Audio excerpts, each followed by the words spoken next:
If you were to, makes you wonder if you were to devise a diabolical plan to shut down businesses and blame President Trump, how would you improve on what we are seeing right now? I don't think there could be any improvement on it. We have absolutely destroyed the economy.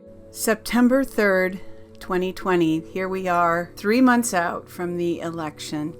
And just when we all thought that things could not become any more out of the ordinary, we now have a New York governor who is threatening the President of the United States, stating that he, quote, better have an army, end quote, to protect him if he comes to New York City. Who would dare utter such a threat? And who is it who is destroying his state's economy? With us today to discuss Governor Cuomo's New York toughness is Joe, a financial consultant from upstate New York, who happens to be friends with Ken. Ken, would you do us the honor of introducing your friend? Sure, thanks, Cindy. And Joe and I became acquainted through another consultant that I've been working with on the PPP with the business that I run. And we're in upstate New York dealing with a vast array of restrictions and business killing overreactions, in my personal opinion, to the COVID pandemic. And the effect has been just devastating on both from the angle of the riots moving through Rochester and other areas. But Joe has directed my attention to Governor Cuomo in a way that it was a few things that I just wasn't aware of. I wasn't aware of how bad it really was. And I'd like Joe to share with us some of his observations. And again, we're both fellow upstate New Yorkers. We operate in the same general business region, and yet we still don't know always what's going on the ground, at the grassroots level. I think Joe has a better grasp of that than I do, certainly. And take it away, Joe. Thanks, Don. It's good to be here. I appreciate the opportunity to talk a little bit about what's going on in the business community in upstate New York, but also to touch on some of the things that are happening across the state. And I think probably one of the things that we need to still recognize is that we still have significant numbers of businesses that are closed or are severely restricted. You know, our bars, our clubs, the movie theaters, music venues, amusement parks, orchestras, symphonies, stage theater, all closed, all shut down based on the New York State guidance issued from Governor Cuomo. Our restaurants are still at 50% capacity. Our places of worship are still in the New York State guidelines listed as 33% capacity, despite the fact that a federal judge has ruled back at the end of June that was discriminatory and that Governor Cuomo needed to change that guideline to 50%. And he has yet to do so. That was towards the end of June, and now we're into September, and the governor still holds religious organizations at places of worship at 33%. We pretty much, every business has a rule or multiple rules that we need to follow. And the probably most oppressive is the 50% rule. We have a number of businesses that have not had their workers return to work because the cost of complying with the 50% rule, along with the 6-foot spacing or 5-foot high walls between cubicles, all would require spending hundreds of thousands or millions of dollars in order to comply with the governor's guidance. And you will hear me use that word guidance because these are not laws, these are not regulations, these are guidance that were issued by executive order from New York's Governor Cuomo. And we have rules about everything, including how many people can be in a bathroom, and that's insane to me, but we have to live with those, or basically the business will get shamed.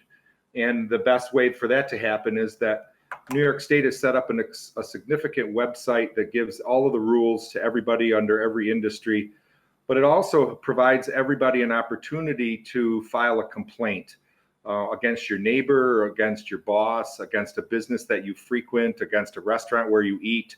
You have the opportunity to go online and file a complaint and say, my neighbor had a party and I saw people that weren't wearing masks, or there were more than 50 people gathered at the park. And the state receives tens of thousands of those complaints every week, and then dispatches their whoever, whether it's the liquor authority or whether it's a contact tracer or whether it's the state troopers or whether it's the ESD, Empire State Development people, who will then go out and find out what happened at that particular business. But the scariest part of all of that for a business owner is this, and that is that if you go to that website and click on the link that says, file a complaint, right at the very top, the very first thing that you're allowed to do is to click the button that says, I'd like to submit my complaint anonymously. I don't have to give my name. I don't have to give my phone number. I don't give my email. I don't have to give anything. And I can turn around and turn in anybody that I'd like under the premise of them not following the rules. And that's mostly based on my individual interpretation of the rules, because I think the vast majority of New Yorkers have not read the guidelines that are published by New York State under their New York Forward website. So that's pretty scary to me, because from a mental standpoint, that puts a business owner in a position where they have to be fearful of what their competitor might do, or what a disgruntled employee might do, or what a disgruntled customer or unsatisfied customer might do. A la making a bad review on Yelp, see if I can help destroy this person's business. But New York State's now allowing you to do that anonymously. And that's pretty scary for me. And I think the other thing I'll comment on, and then I'll let you ask me some questions, but we have been at 2% or below 2% positivity in New York State for nearly 100 days. The World Health Organization says that you can reopen if you're below 5% positivity. And right now, all of our employees are restricted. If they come back into the state from one of the restricted states, they have to stay out of work for 14 days so that they can be tested or quarantined until they have been cleared to go back to work. And just as an aside to that, the employer is required to pay that employee for those 14 days while they're out being quarantined. The employer is responsible for making that person whole. And overall in New York State, some pretty scary things economically as a result of the pandemic. And I'm not pointing fingers other than to say that I believe that in upstate New York, we have been adversely affected to a greater extent possibly than New York City. We're not New York City in upstate, but yet we had to follow all the same rules. We had all of the same closures, despite the fact that our positivity has been low. But we're on almost 100 days of below 2% positivity statewide, and yet he has not lifted one regulation. This week alone, he issued new guidelines on how to conduct a hayride, how to go through a corn maze, and what you can do if you'd like to go out and pick apples. Wear a mask, stay 6 feet apart, hand sanitize before you get on the hay wagon, hand sanitize when you get off the hay wagon.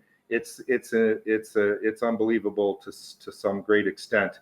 And then from an economic standpoint, our unemployment rate in New York State is almost 300% over what it was in 2019, in August of 2019. We're getting 63,000 new claims a week in New York State, 63,000 new claims a week. This isn't people that got let go back in March or April or May or June.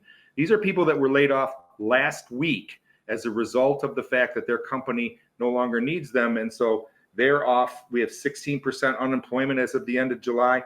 Those numbers are higher than they have ever been, and in some instances, depending on some pockets, higher than they were during the Great Depression, and certainly the highest that we've seen. They're twice the level that they were in the recession of 2008.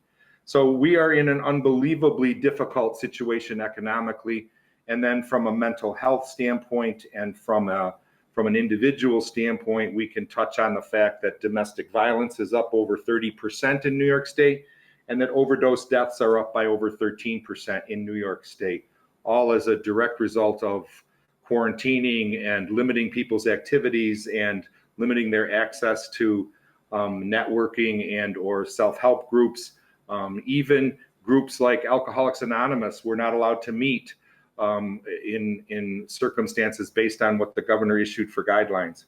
So there's my intro. I'm guessing there might be a couple of questions for me on that. And and more to come. But that ought to get us started. A lot of great info there, Joe. Thank you. This is Don. I'll ask a question that just occurred to me toward the end there. One of the things that we hear a lot about in the general news about New York City is businesses closing down in New York City and moving vans and people that can't get out of there fast enough. Are they going out of state, or are they going to upstate New York, or do you know? Well, I would say that they are not coming to upstate New York. We do have some businesses that are going to make an attempt at opening. Many of those were in the opening plans well before the pandemic hit. But as an example of businesses closing, our local newspaper keeps a running list that they keep online, and we're up over 50 some odd restaurants that have permanently closed. They're not going to reopen. And those businesses are saying we're shutting our doors. Living on 50%, 50% of your customers, 50% of your tables requires 50% staff in the kitchens, 50% wait staff. And it doesn't change anything when it comes to your rent or your utilities. And you can't say, well, I designed this business to serve 100 dinners a night, and now I got to figure out a way to make it happen with 50 dinners a night. And that's if you're even getting the 50 dinners a night, because the onslaught of media that's affecting business is insane in that people are terrified still. I don't know I'd like to use something milder, maybe fearful even, but they're not. They're terrified. People are afraid that there's going to be cooties from Mars falling out of the air, and that if they step outside their front door without a mask on, that they're going to, instantly get COVID. And then on top of it, every media report that talks about COVID never talks about the fact that 98.4% of the people that contract the virus survive, and those that don't even get sick. Those people don't even know that they've got it. It's really insane. So I don't think we're seeing a whole lot of businesses come out of the city to come up to New York's upstate, but I do see a lot of businesses closing. What do you think the goal is here? Is Governor Cuomo really protecting us from the virus, or do you see another motive potentially related to the election year? Well, I do think that since Governor Cuomo is not up for re-election until 2022, he has, however, been in our area attending some substantial fundraisers to make sure that his nest egg is big enough for his re-election campaign. But I do think that he has taken a stance along with some of the national Democrats along the lines of making sure that we're doing whatever we can to make President Trump look bad. And in that vein, I think that some of the words that Governor Cuomo is now using, last Thursday, a week ago today, he held a press conference in which he used the term halftime. We're at halftime. The worst might be yet to come. There's lots more to be prepared for. Don't forget that we're New York tough, that we're going to survive this, that we've done it, and it's all because of the great New Yorkers. And you drive down the highway in New York, and you've got big temporary signs up that flash, COVID is still a risk, wear a mask, be New York tough, file a complaint here. And so the fact that he's thinking about halftime and that we've been 100 days at 2%, does that mean that if we go another 100 days at below 2%, that we are going to be able to do what? Go from 50% occupancy to 75? Are we ever going to go back to 100? There's some strong opinions politically about what will happen into the future, but I am most disappointed in Governor Cuomo from the perspective that in March, when the proverbial you-know-what hit the fan in New York City. By the way, we didn't have any real cases in upstate New York in our region until well into April. But in the middle, and our businesses were shut down on March 15th, 17th, 18th. They were closed right down from 75% to 50% to zero, all in a matter of 7 days. Those businesses have been impacted despite the fact that there was no COVID in our region. But back in March, Governor Cuomo stood up in front of America and said, we're New York tough.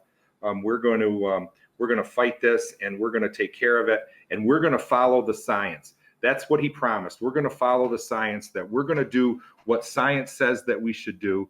And, we need to shut businesses down because that's what the science says. Well, now the science says that you're below 2% positivity. When will the science allow us to say, well, when can we go to 75% capacity in our restaurants and in our churches?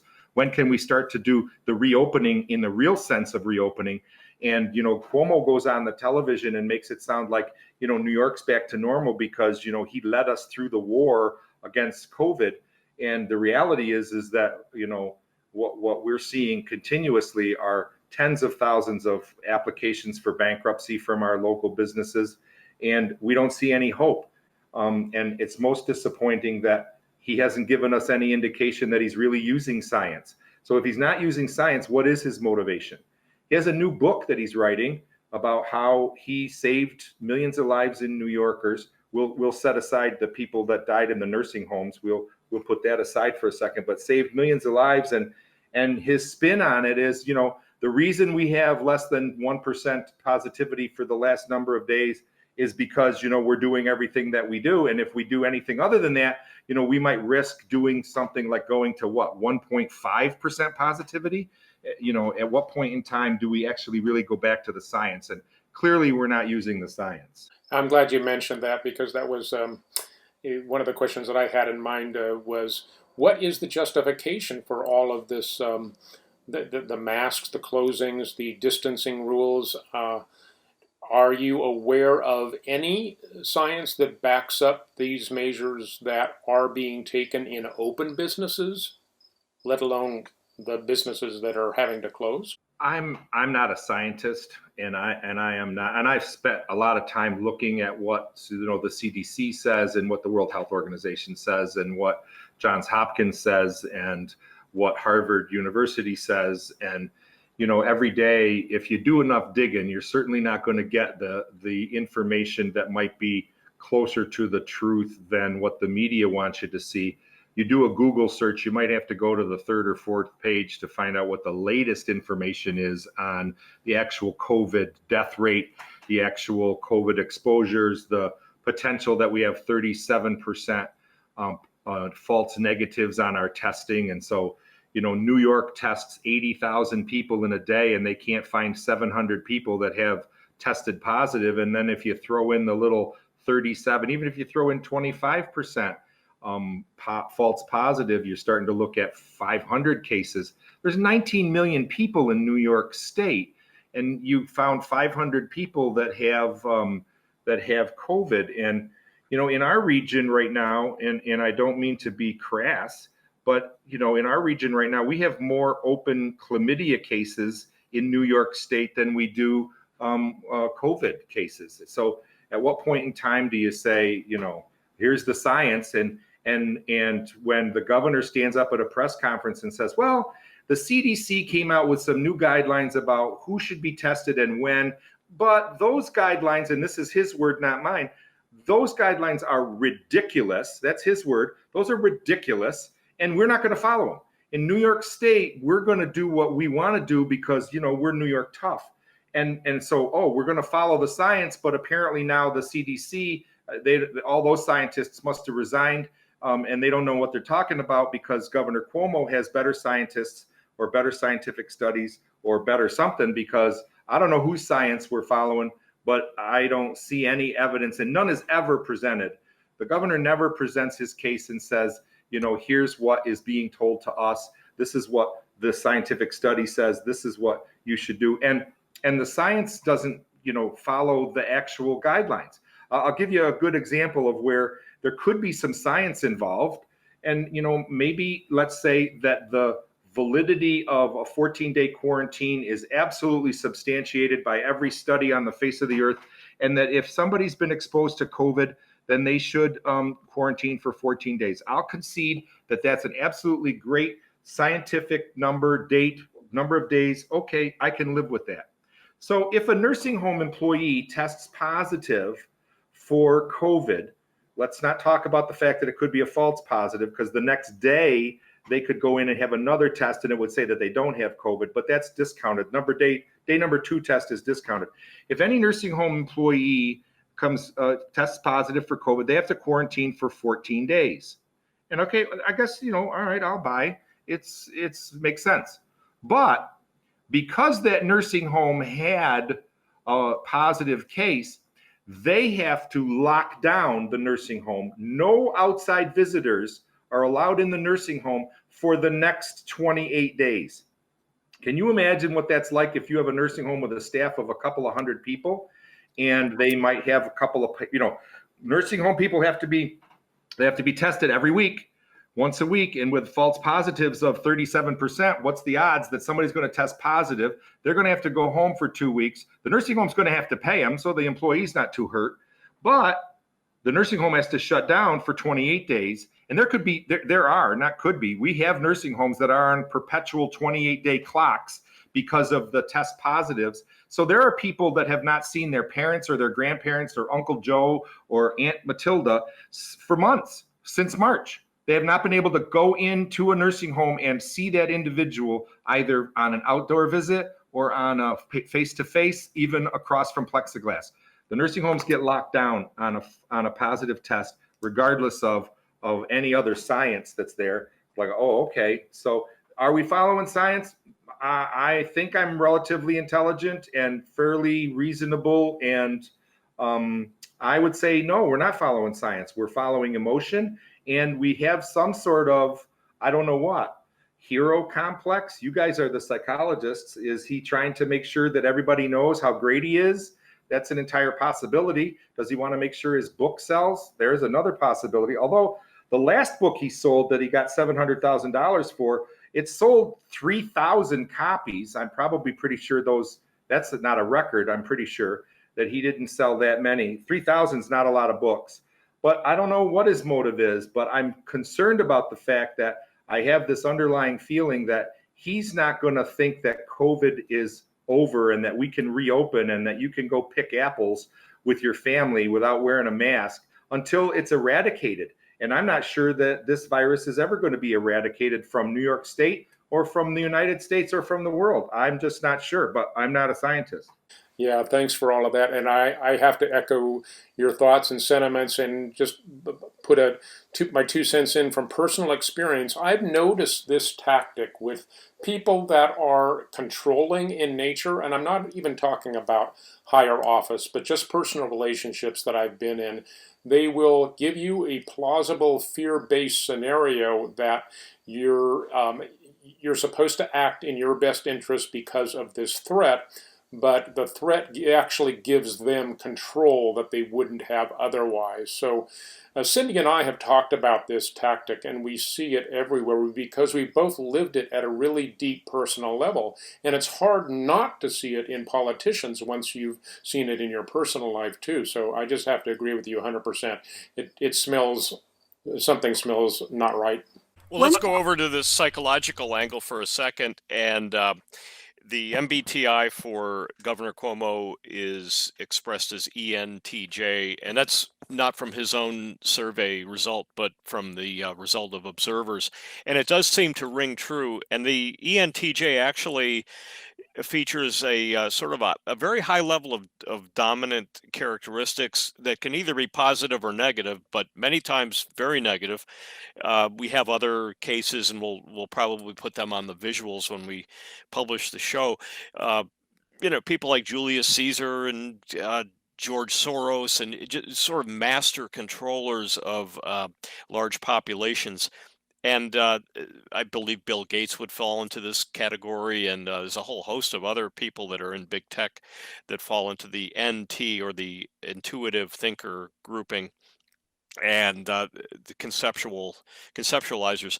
And they tend to sometimes, if unmoored from ethical or religious influence, they can become extremely classically the archetype of evil, meaning strategy over personal values. And they function very well in large groups past the Dunbar's number that we've talked about, where where population groups become physical objects, and they, kind of a heartless way to look at humanity. And it's unfortunately, big government spawns these people. So to get back to your question about the character, I don't necessarily blame the individual as much as the structure of the culture with mass media and with the ability to not have empathy on a personal level, because our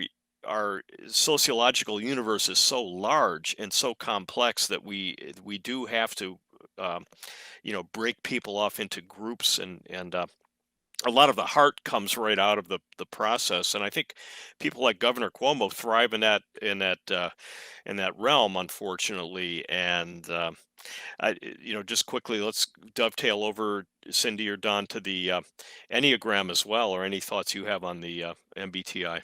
I have not really studied him that much. As I'm seeing here, the personality database states that most people believe he's an 8 wing 9.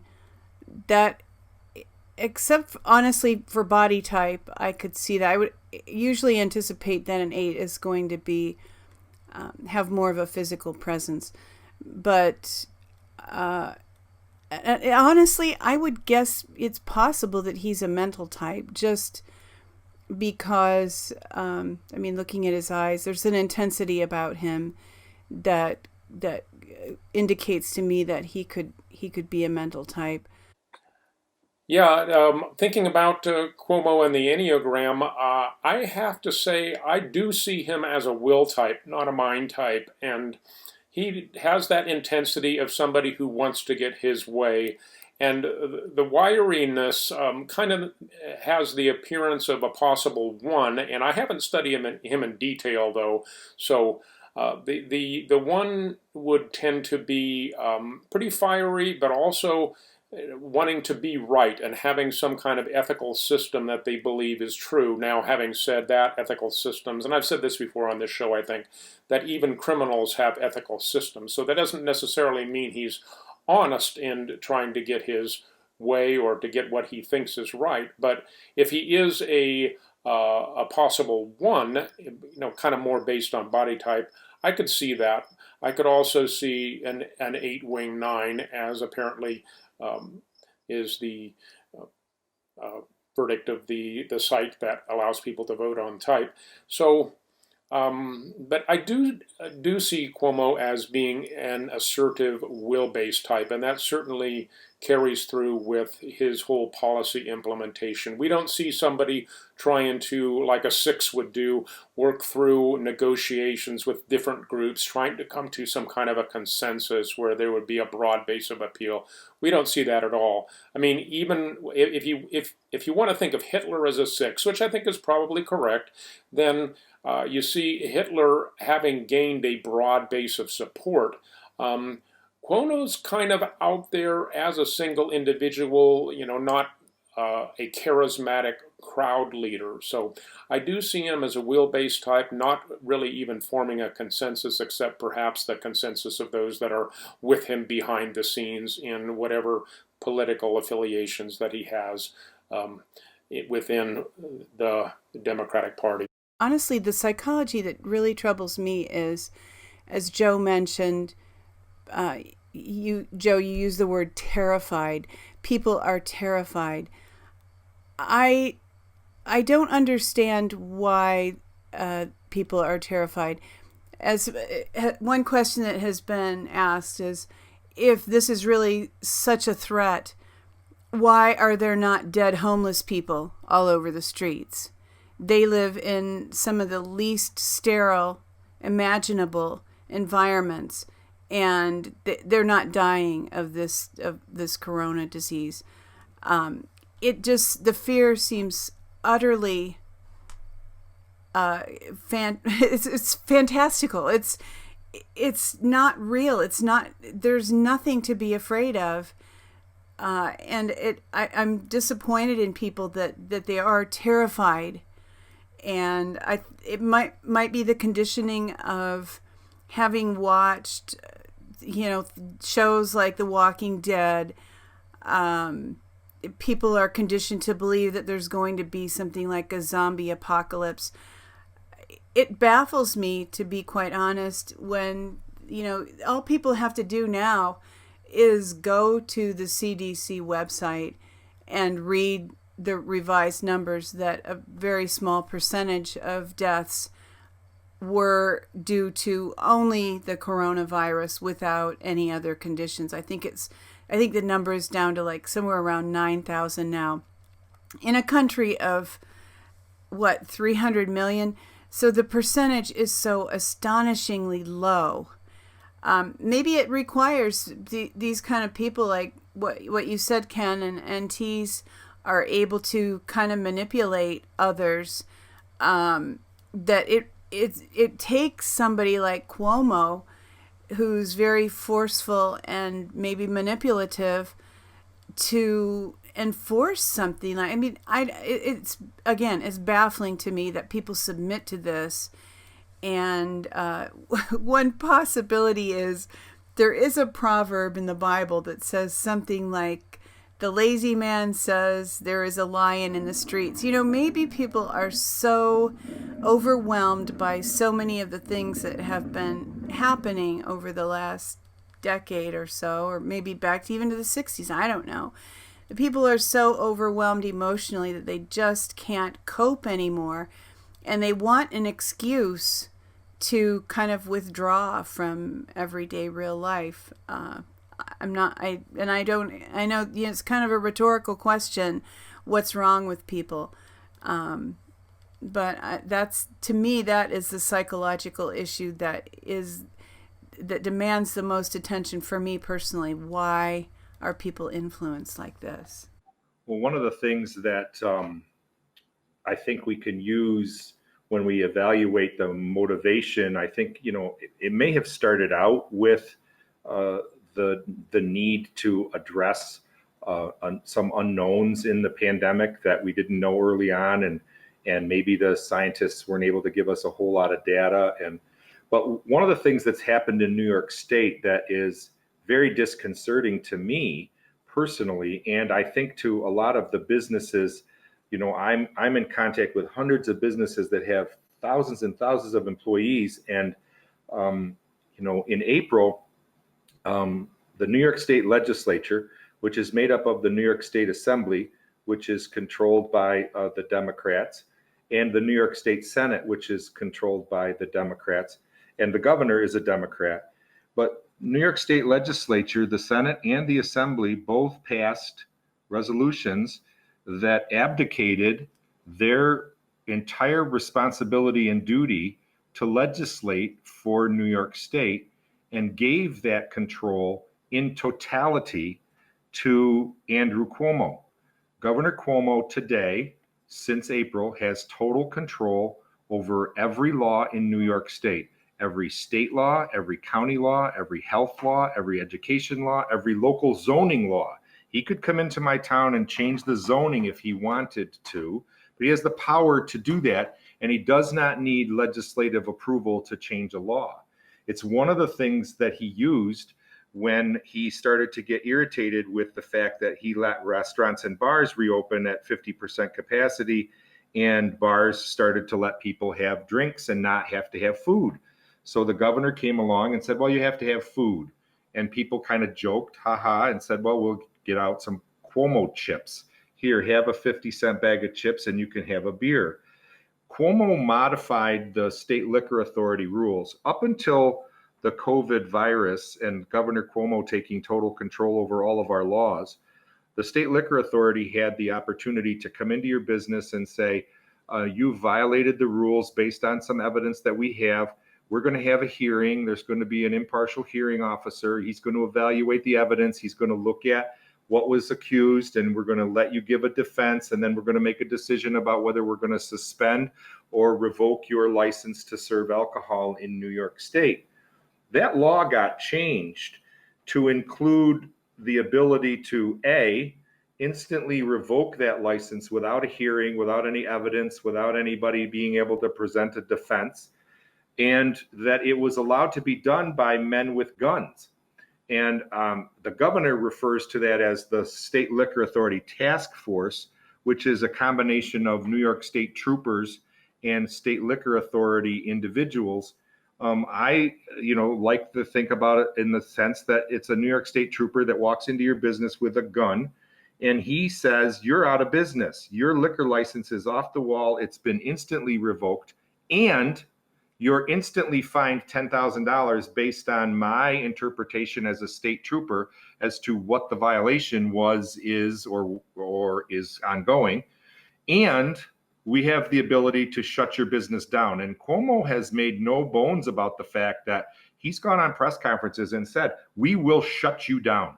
If you don't follow my guidelines, we will shut you down. And now he has the legal authority to do that, fine you $10,000, absolutely take over your business, shut it down, and not allow you to continue your business because he's decided that you didn't follow his guidelines. I find that very scary.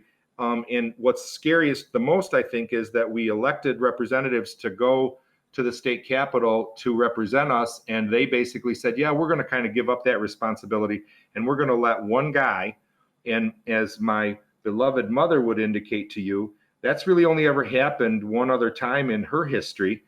And that happened in the Third Reich in Germany, where one guy was in charge of all the laws, where one guy got to decide who stayed in business. And that exists in New York State right now. Not only exists, but he's exercised it, particularly with the State Liquor Authority. That to me is pretty scary. So yeah, it's scary that people are terrified and following the rules because they are abdicating their responsibility to do what's best for themselves or to evaluate the data or the facts. But what's really scary is that they have nobody even balks. Reporters called him out on it and said, you've been given, authority to, and he said, somebody's got to be in charge. And a few weeks later, somebody said to him, when will the gyms be able to open up? The gyms can open up when I say they can open up. And he's also said, nothing's going to change until the pandemic is over. And the one person in New York State that gets to decide when the pandemic is over is Andrew Cuomo. So all pretty scary stuff in my mind. If you're even a remote constitutionalist, it's one of those things that scares the bejesus out of me. I totally agree, Joe. And that is what's scary, is that people don't recognize that this is what's happening. They don't realize that throughout history, this is how tyrants have gained control, as they've proclaimed that they're keeping the people safe. And one of the things I noticed as you explained all of this power grab that's going on right now, is that this whole idea of we're New York tough. And so what does that do? Image in the mind, psychologically, tough. Okay, I'm tough. Well, what do people do with that? Do they assume responsibility for fighting this virus on their own, and they're tough and they don't care if they get sick and they got to, carry on their life and go to work, and they tough it out and take the risk of maybe getting the virus? No, it's been turned on its head, so that being tough means a tough governor who closes down business in the name of keeping the people safe. But meanwhile, the people are cowering. So they're anything but tough. He's doing everything to encourage the people abdicating to his authority, and he's receiving your projection of toughness, where people are not allowed to assume responsibility for their own lives. It's horrible manipulation. So it looks like we're under a state of siege here, Joe, and I'm just going to push a couple things out that we didn't get a chance to cover. And there was a study that I had run across. I was sort of shadowing the New York City Department of Health site for a while, looking at their statistics, and I ran across an interesting graphic that we'll put up when the show actually gets edited. But what it had done, it was a two-dimensional array table of New York City COVID-19 deaths among confirmed cases. And they actually, right after I published it on our Twitter, they started to alter the format. I think other people were finding it as well, so I can't take credit for it personally. But just briefly, when you see the graphic on the final show, the date was May 6th, 2020. And at that point, we had about 14,000 confirmed, they were calling it confirmed deaths among, for COVID-19. But they separated it out a very interesting way. They had underlying conditions known, which are underlying conditions were diabetes, lung disease, cancer, immunodeficiency, heart disease, hypertension, asthma, et cetera, et cetera. Pretty serious stuff. And obesity was also included in that. Another column was underlying conditions unknown, but they were conceding that there were underlying conditions, but they just weren't able to, either maybe there was a combination or the person was so obviously compromised physically that they put that into that category. But here's the shocker. So the column that reads no underlying conditions, again, now this is the 5-borough New York City region, which is about, I think, 8.3 million people. 86 deaths, 86. And that would be, they separated by gender and by age group and by borough. And for females, for example, only 10 confirmed deaths with what they termed as no underlying conditions. And then males, 76, I think it was. Yeah, 76 males. Now, this is from an entity that normally was exaggerating. And it was even, these figures are even lower than the ones that are being publicized now. And again, I've got the evidence. I think the hyperlink is even still up. So it came from their website. That's for informational purposes. It does confirm, Joe, what you had said earlier about the very, very low death rate, even for positive, testing positive. Joe, I have a question though on tax base, and it will dovetail into when we wrap up, where this goes in the future. Property taxes, how, if we're destroying the tax base, how does the state and the city of New York expect to meet their budget? Because again, a state entity can't run a deficit in the same way that the federal government can. Is there a procedure or program or something to waive the onerous tax burden, property taxes and so on, that are imposed on these businesses that are being reduced by 50%? Well, it's interesting that you bring that up because, one of the things that we need to consider is, first of all, before COVID ever hit, and they were in budget negotiations in New York State, we were about $5 billion deficit before COVID ever hit. And I think we're close to a $17 billion deficit in New York State now. So, there was a proposal in the New York State Assembly that said, let's quadruple the tax on the millionaires and the billionaires. And, that will close the deficit. And somebody got to Governor Cuomo, I don't know who, but somebody got to him and actually showed him some numbers. And then I guess he actually looked at them and read them. But he came to the conclusion, or somebody did, that even if we do that, if we quadruple the taxes on the millionaires and the billionaires, two things are going to happen. One is that we aren't going to collect enough money additionally to close the deficit anywhere near that deficit. So maybe we better not do that, because the other thing that could happen is that, maybe these millionaires and billionaires will just leave New York State. We've had a couple of significant billionaires, millionaires at least, have left New York State. One of them was President Trump, who no longer is a New York State resident. And the other was, Tom Golisano, who was the founder of Paychex, has long since left New York and claims that he saved himself about $15 million a year in taxes. So we have an issue with the deficit. That's the first thing. And you are correct, to the best of my knowledge. And again, I'm not a legal scholar. I don't think that New York is going to be allowed to operate on a deficit for very long without ruining its credit and its borrowing capability. But on a local level, we have a couple of things going on. The vast majority of your property taxes, any place in New York State, go to your school district. Governor Cuomo has already reduced the school tax fund, or the school funding, education funding. He's reduced it by 20%. So right off the bat, the school districts are getting 80 cents on the dollar, and that's going to have an impact. And where what is the other source of revenue that school districts have when they don't get state aid? They have to get it from property taxes. So that burden is going to be huge on anybody that owns property, and for businesses that own property, it's going to be direct. For businesses that rent property, it's going to be indirect, because the landlord will raise rents because the tax burden went up. The other issue that you have is that a lot of local governments are funded through sales tax. The fact that we've gone on now for weeks and weeks and weeks with reduced sales in all of our stores, with the exception of grocery stores, a la toilet paper and paper towels, those sales were right through the roof. But sales tax revenue was down in some instances by 40, 50, 60, 70% in some communities. And that's all based on locality. So as your sales tax revenue drops, where are you going to get that? And local government, your towns and your villages, get their sales tax revenue again from property taxes. And so the ordinary person is going to see a substantial increase in property taxes.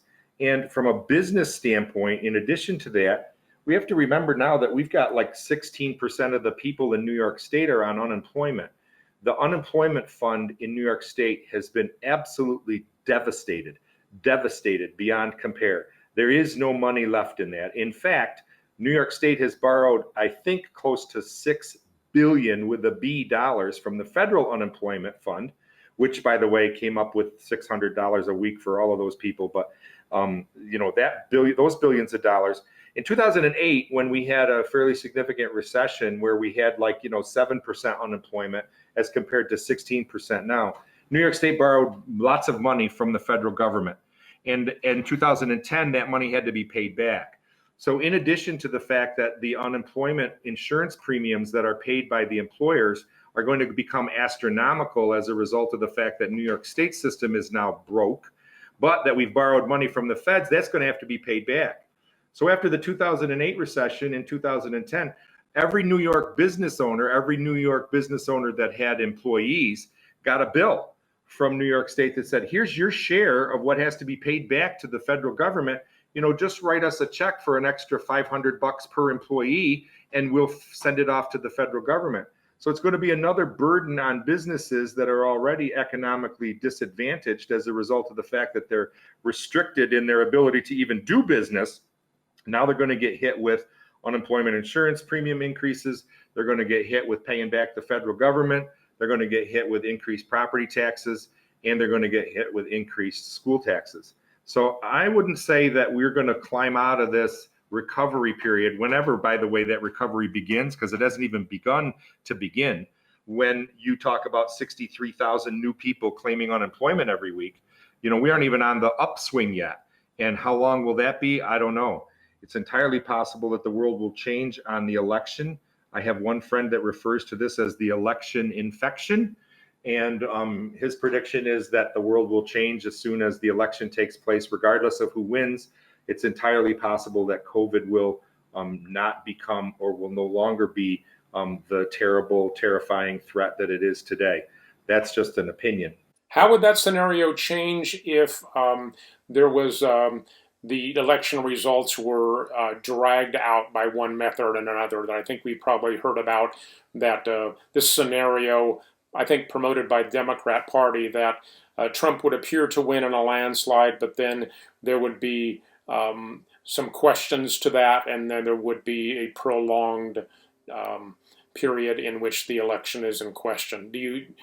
Have you heard of that scenario? I have heard of that scenario, and we have to kind of remember that we had an issue with the election, with the hanging Chad. And I think that we might be able to move through that fairly quickly at the federal level. I think that there'll be a demand to do so. Economically speaking, we were in an absolutely amazingly good economic situation. Unemployment was at 3.6% a year ago in New York State, and now we're at 16%. Our economy was growing, the market was growing, businesses were opening. We had a tremendous growth spurt going on in this administration, absolutely amazing. And I'm not sure what'll happen, if President Trump gets reelected, when we get past the riots in the streets and burning down of cities, I think things might settle down, and we'll have to wait for the next wave of how will we get rid of him. More concerning to me is that if the U.S. Senate is lost to the Democrats, and we end up with a House of Representatives that are made up of Democrats and a Senate that's made up of Democrats and a Republican in the White House, I think it'll take them about a quick 10 seconds to initiate impeachment proceedings over whatever it is that they found to be wrong today. And they will impeach Trump in a heartbeat, and they won't have the protection of the Senate. And if that's the case, then we're going to just be into a political, brouhaha for another 6 months or a year. And that just does nothing to the economy except damage it. One of the things that I want to underscore that you just said there in your last response was about the health of the economy prior to the virus. And we didn't really make a point of this, but I do want to underscore that you're a grassroots, boots on the ground kind of a guy that deals with a lot of businesses. You are a high-level business consultant in the upstate New York area. And this wasn't fudged numbers. This was real solid economic growth prior to COVID, correct? Oh, absolutely. We had an economy that was just phenomenal. We saw job growth. We saw private sector job growth, which is a great indicator. We saw businesses expanding. We saw businesses hiring new employees. We saw businesses borrowing millions of dollars to capitalize expansions in infrastructure and in assets and in machinery and equipment. And we saw a very, very stable, good growth in the market. No, the economy was in really, really good shape pre-COVID. And I know that there are some theorists out there, and I don't pay a whole lot of attention to all of it, but it kind of makes you think for a second. Are we elevating the COVID virus to the level of catastrophe in an effort to really destroy the economy? Because if we destroy the economy, we can stand up and we can say things like, we got a lot of unemployment under President Trump now. Okay, for the first 3 years, we didn't have anything but new jobs and decreases in unemployment. So yeah, it makes you wonder. I don't know whether there's any validity to it or not, but as an individual and as a previous business owner and as an individual who spends my days helping businesses plan for the future in this world as best as you can, it makes you wonder, what are people up to? What's their real motivation?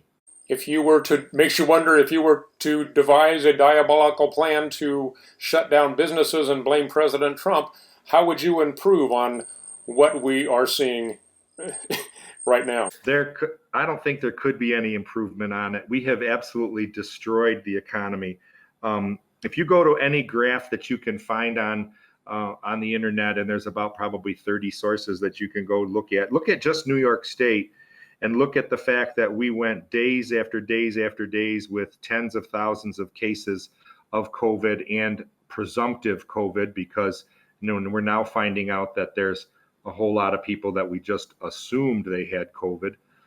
But when you look at those numbers, and the governor and the scientists that the governor said we were going to follow all said that the reason we have to shut businesses down is to stem the spread and to keep the hospital system from being overloaded. And so if you look at that graph, you're going to see a steady increase in the number of cases that semi-plateaued and spiked around for about 25 or 30 days. And then since that point in time has dropped down to less than 2%, now less than 1% positivity in new cases. 300 or 400 or 500 new cases a day is nothing comparative to the 19 million people that live in this state. And so now my analogy to that is that not only did we flatten the curve, but we've managed to flatline the economy. And that's what that picture looks like, is that it's a flat line. It's been flat for days and days, weeks and weeks, and it's not changing any, and we aren't doing anything to improve the economy. 15 days to flatten the curve, and somehow it got extended. Everybody forgets the whole 15 days thing. And I think when they do determine this is over, Cuomo, of course, will take credit for it. So I think his strategy, I think, is to go push over the finish line. I think I heard something yesterday about June or July of next year before we get to the end. But he's clearly trying to up the ante to push through I think, through the election season. But to kind of draw a line under this a little bit, I think the reaction from President Trump and the federal government will be to cut the aid, which, Joe, as you mentioned, there are deficits, but I don't know to what extent financially the state can run a debt in the classical sense. They can try to reissue bonds, but I think the bond rating might slip. But I do think that the federal government will start coming to the rescue of our embattled population here relatively soon. Maybe it's just starting. I do see a big, by the way, big spike in volatility, and the stock market is starting to teeter on the brink. So I think some of the things you were saying, Joe, about the economy are starting to gain traction in the broader market, and we may see that that we may be entering the penumbra of a very large decrease in equity value. But it's, as Joe pointed out here, we've got currently the violation of due process in the U.S. Religious freedom is definitely being restricted, and basically we're living in a fascist dictatorship at this point in time. And I think the countervailing pressure will start to come from the federal level to rescue us. I think we're starting to see signs of that, and I think they've hit in the weak spot. The Achilles heel will be the federal aid, and watch. I'm going to hope we can watch to see what happens on that front. And it's already been hinted today. They're addressing it as New York City, but I think they're going to very solidly start to look at that, turn the screws on that. And you can see that Governor Cuomo is reacting a little bit hysterically here. Again, it's Twitter tweet storm time for this. So this will probably unfold over the upcoming holiday weekend. Don, Cindy, and Joe, any concluding remarks on what we've discussed? I think my concluding thought is I'd like to throw a little bit of hope in the mix. Quite honestly, I think this is the first time I've ever actually cried listening to one of our guests or speaking about one of our topics. I have to say I did not realize how extreme the conditions are in New York State. I don't believe, and here's the hope part, from what I've read and heard and seen where we are in the Great Lakes area, I don't think that what is happening in New York is quite typical of the rest of the country. We have states like South Dakota, which we saw at the Mount Rushmore fireworks display, where the governor has not shut down business at all. And there are other states where that is also the case. They might be a little rare. But in many places, I think there is a degree of getting back to normal. With school starting, of course, we're reminded that things are not entirely normal because very few states are allowing children to go to school without restrictions. But my sincere hope is that we can all get through this.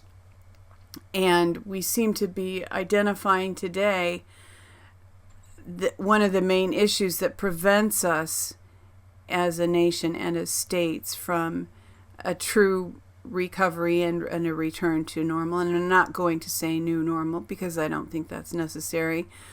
We see Governor Cuomo as exercising pretty much tyrannical powers and almost maybe arbitrarily making moves to do pretty much whatever he wants. And obviously this has been devastating to the people of his state, and probably far more than if many more people had actually become ill. I think that it's incumbent upon all of us Americans and even people of the world to be very cautious. I think a lot of people have shrugged off local political races and gubernatorial races as if they are not very significant. And we're seeing now the extent to which something that we might have considered a minor race impacts the welfare and even the futures of virtually all the people. So, because, New York State is so influential that it is going to impact upon the rest of the nation if New York State begins to have failings. And Ken, as you mentioned, if things are that bad there, the stock market will eventually reflect that. And that, once again, that is going to impact upon many millions of people. So I guess this is a cautionary tale for the future. Not only that, because of the real tragedy that is being experienced right now by many people, but for many of us and many of those who might be listening, a bit of a cautionary tale to become more involved in local and state politics wherever possible. Joe, thanks very much for joining us. And any closing thoughts, and especially where do you see us in a year? What if I could be so bold as to have you put on the or take out the crystal ball and look at our world from the long term? Do you think this is sustainable?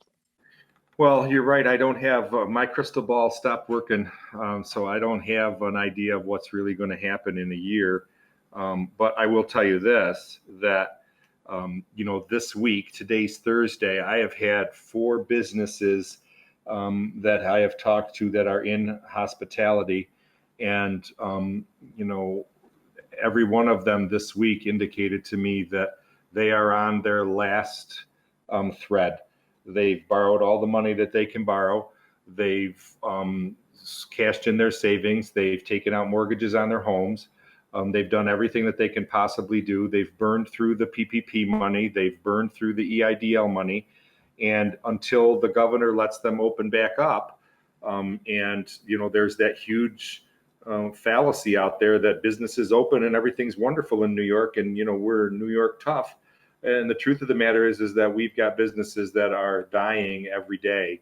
And no, it's not sustainable. There are businesses that are going to close before the end of September because if they don't get opened up, they're not going to be able to continue to survive. What does next year look like? I think that there are a couple of scenarios that are going to take place in November, depending on when we actually have, an election that's been affirmed by maybe who the Supreme Court is going to have to say, this is who our next president is. In my lifetime, I have never seen people take to the streets and protest a presidential election until President Trump was elected. And so I do believe that we're going to see that again if President Trump is elected. I think that it will be far more violent, and I think that it will be far more destructive to businesses if he's reelected. On the flip side, if he's not reelected and we have the opportunity to put a Democratic president into the United States White House that has said already that he is more than willing to go out and spend an extra $3 trillion on programs that will improve what he believes to be the great way of taking care of one another. And I think that we will see an extremely volatile stock market if that's the case. I also think that we will see a whole lot of foreign investment that's in the United States exit when we go into deficit spending till the trillions. And, we did that with COVID. We doubled the national debt with the pandemic relief package, the CARES Act that Congress passed. And if we go, if we continue that premise, then, the entire U.S. economy is not sustainable. But I have a little bit of hope. I just kind of hope that that, people will become informed and people will investigate, and maybe someone will unplug some of the major media and stop terrifying people. And I have a hope that as people go outside and people go to restaurants and people go to businesses, that they'll realize that people aren't dropping dead in the parking lots of the mall because they grabbed the COVID cooties that fell in from Mars. One of the things that we have to remember is that this is not in my lifetime. This is the third major pandemic in my lifetime. In 1957, there was a pandemic, and in 1968, there was a pandemic. One of them killed 100,000 people in the United States and 1 million people worldwide. The other one killed 116,000 people in the United States and 100,000 or 1 million people throughout the world. So when Governor Cuomo says, we've never seen anything like this before, that's not true.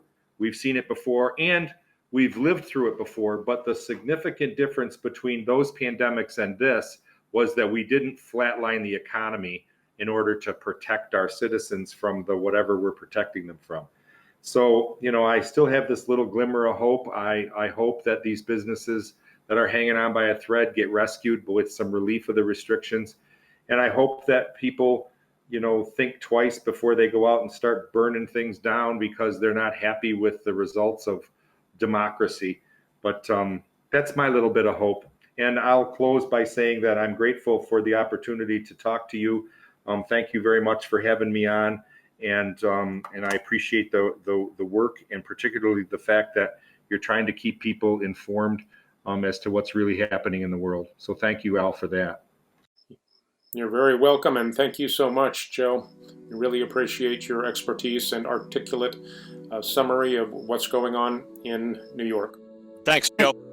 Thanks so much for joining us, Joe. And to our listeners, we thank you for watching this episode of Poli-Psych Podcast. We hope that you have become informed and that you have enjoyed this episode. If you have, we ask that you please click like. We would request that you subscribe to us on YouTube, subscribe to us on BitChute. It is no longer possible to follow us on Twitter as our account has been suspended. But if you have a moment, please visit our website. Once again, thanks for joining us, and until next time, take care.